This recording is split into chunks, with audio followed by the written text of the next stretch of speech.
Good morning students. Today we are reading 9th class English subject first lesson चल रहा है the fun. Fun का मतलब रहेगा मनोरंजन करना. The fun they had. यानी उन्होंने किस प्रकार से मनोरंजन किया. पार्ट शुरू हो गया था, इसको आगे बढ़ाते हैं.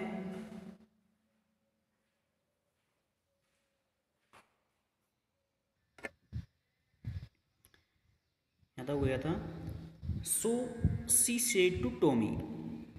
इसलिए उसने टॉमी से कहा why would any one right about school. कोई स्कूल के बारे में क्यों लिखेगा.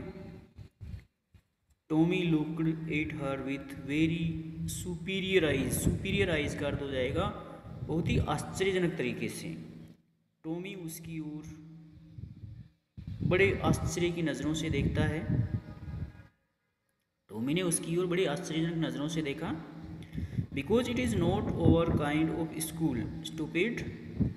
क्योंकि it is not over kind of school, क्योंकि यह हमारी तरह का स्कूल नहीं है. स्टूपिड का अर्थ हो जाएगा मूर्ख, बेवकूफ़.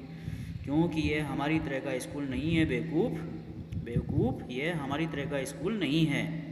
This is the old kind of school. यानी यह पुराने किस्म का स्कूल है, पुराने तरीके का स्कूल है. That they had hundreds and hundreds of years ago. जो उन्होंने सैकड़ों वर्ष पहले बनाया है. हंड्रेड्स एंड हंड्रेड्स यानी सैकड़ों वर्षों पहले.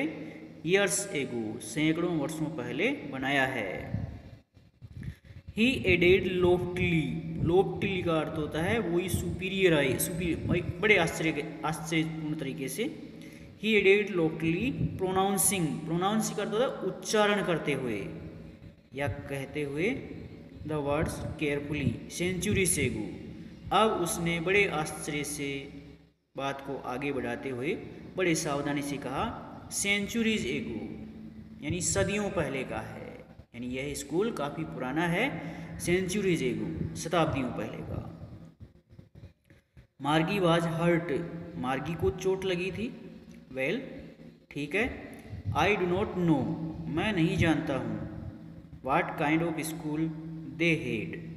कि उनके पास किस प्रकार का स्कूल था.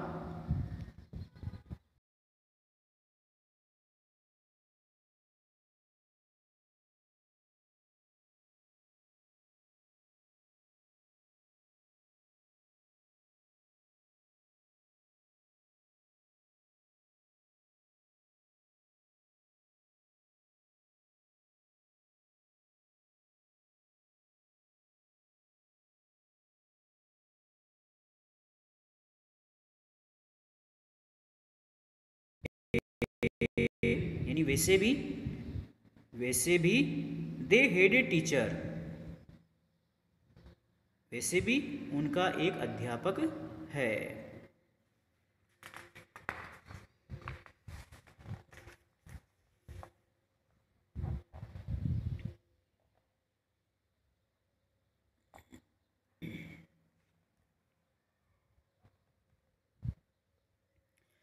Sure they head a teacher.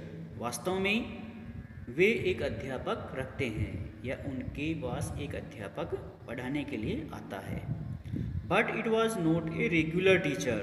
लेकिन यह एक नियमित रूप से आने वाला अध्यापक नहीं था. बट लेकिन it was not a regular. Regular का अर्थ होता है नियमित, रोजाना. टीचर यानी अध्यापक. लेकिन यह एक नियमित रूप से आने वाला अध्यापक नहीं था. It was a man. यह एक व्यक्ति था, यह एक आदमी था. ए मैन, क्या यह एक आदमी था. How could a man B a teacher. यानी एक व्यक्ति एक अध्यापक कैसे हो सकता था.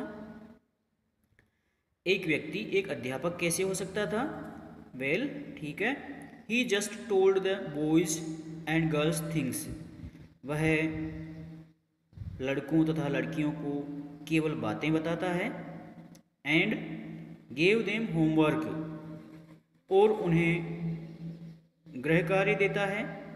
एंड आस्क्ड देम क्वेश्चंस, और उनसे उसने प्रश्न भी पूछे। उस अध्यापक ने उन लड़कों तथा लड़कियों से प्रश्न भी पूछे, सवाल भी पूछे।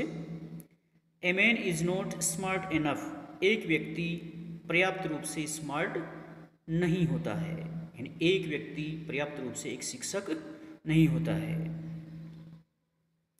श्योर ही इज, वास्तव में वह है, यानी वह आदमी ही एक शिक्षक है।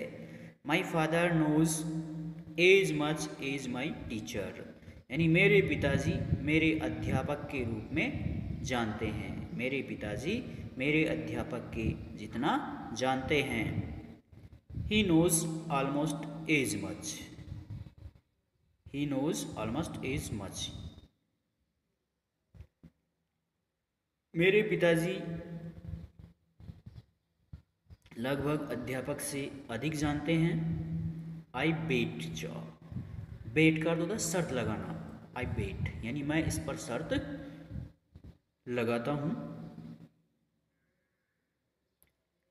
मार्गी was not prepared to dispute that, Margie इस पर विवाद करने के लिए तैयार नहीं थी। प्रिपेयर्ड यानी तैयार, डिस्प्यूट का अर्थ हो जाएगा विवाद करना, यानी मार्गी इस पर विवाद करने के लिए तैयार नहीं थी। सी से उसने कहा, I would not want a strange man in my house to teach me, उसने कहा आई वुड नॉट वांट यानी मैं नहीं चाहूँगी, ए स्ट्रेंज मैन यानी एक अजनबी व्यक्ति, स्ट्रेंज का अर्थ हो जाएगा अजनबी व्यक्ति, इन माई हाउस मैं नहीं चाहूँगी कि एक अजनबी व्यक्ति मेरे घर के अंदर आए, टू टीच मी मुझे पढ़ाने के लिए, मैं नहीं चाहूँगी कि एक अजनबी व्यक्ति मुझे मेरे घर के अंदर आकर पढ़ाए। टॉमी स्क्रीम्ड विथ लाफर, टॉमी हंसी के साथ ही चिल्लाने लगा। टॉमी स्क्रीम्ड यानी चिल्लाने लगा, विथ लाफर हंसने के साथ ही चिल्लाने लगा। You do not know much Margie, you do not know much Margie, Margie तुम अधिक नहीं जानती हो। The teachers did not live in the house, अध्यापक लोग did not live in the house, अध्यापक लोग घर के अंदर नहीं रहते हैं। They had a special building, उनके एक विशेष इमारत होती है, यानी वे एक विशेष इमारत, विशेष भवन रखते हैं। And all the kids went there, और सभी बच्चे, किड्स का अर्थ हो जाएगा बच्चे, सभी बच्चे उनके पास वहाँ पढ़ने के लिए जाते थे। And all the kids learned the same things, सभी बच्चे समान रूप से बातें सीखते थे। Sure if they were the same age, निश्चित रूप से, if they were the same age शायद वे एक ही उम्र के थे। आगे कल पढ़ाएंगे।